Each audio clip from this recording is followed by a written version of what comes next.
Et cette question de l'humiliation qui serait à laver, j'attire votre attention la dernière fois qu'un dirigeant surarmé a utilisé cette dialectique, ce n'était autre que M.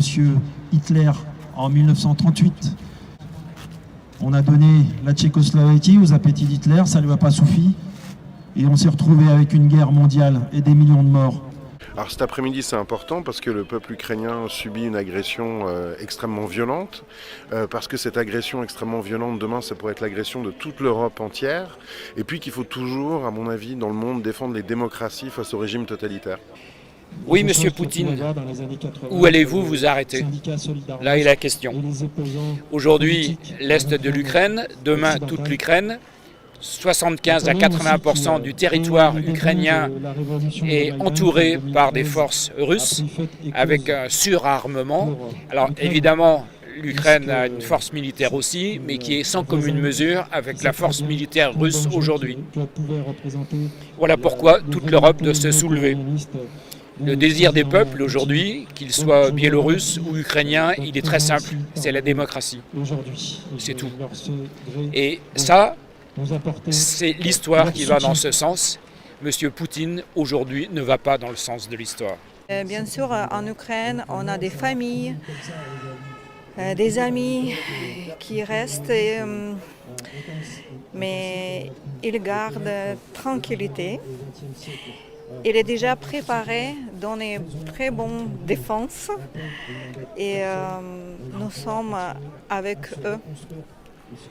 C'est notre témoignage, nous sommes ici en France, c'est pour soutien de notre population, de notre militaires qui sont bien préparés. J'ai beaucoup de confiance en notre militaire. Nous avons passé 8 ans déjà de rester entre la Russie, agression russe et Europe. Et aujourd'hui, nous sommes ici pour appel vers Français, vers Européens. Réveillez-vous, faites quelque chose de concret. Donc, je m'appelle Sébastien, je suis français.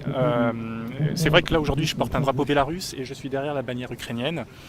Donc moi je soutiens ce mouvement parce qu'effectivement il faut éviter à tout prix une guerre et également soutenir la démocratie dans tous ces pays-là. Et moi ce matin par exemple je suis allé chercher des pains et des croissants. Oui tout simplement, personne ne m'a enlevé parce que je portais du rouge et du blanc dans la rue et j'ai reçu aucune bombe sur la tête. Et ben j'aimerais également que ce soit le cas pour tous les Ukrainiens et tous les Bélarusses qui puissent vivre en paix dans leur rue tranquillement.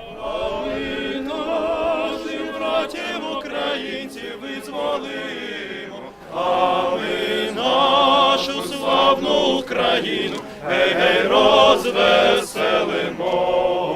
А ми наших братів українців визволимо. А ми нашу славну Україну, гей, розвеселимо.